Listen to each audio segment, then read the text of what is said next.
Hi, my name is Joy Dugan. I'm a physician assistant that currently works in the emergency department. So working in the emergency room, medication adherence is a major reason why people come to actually see me. Unfortunately, patients with conditions such as congestive heart failure or diabetes, not taking their meds can cause an acute exacerbation of their chronic diseases.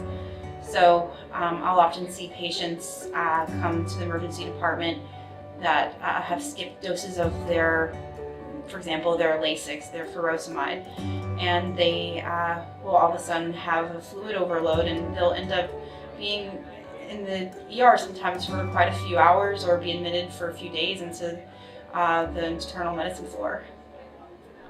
So prior to working in emergency medicine, my subspecialty was actually diabetes management, and one of the patients that I had been non-adherent to medications such as insulin for many years.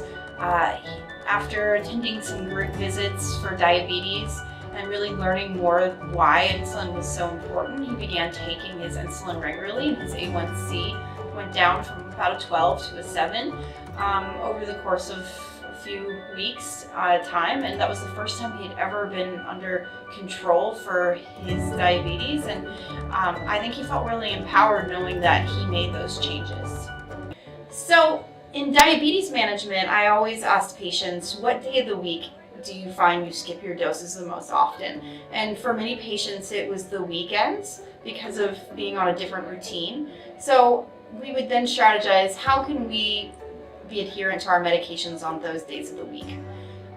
Shift workers often have a lot of trouble also with medication adherence because they may work multiple different shifts throughout the week and have difficulty with regularity of medications. So working closely with patients that have alternative occupational schedules is important. In the emergency department, I certainly see the effects of non-adherence most after major holidays such as Thanksgiving, Christmas, New Year's, because people travel, forget to bring their medications, and then they have an exacerbation, or maybe their diet is a little bit different than normal. So for example, increasing their salt. So being non-adherent to their diet that's prescribed can lead to an ER visit or potentially a hospital admission.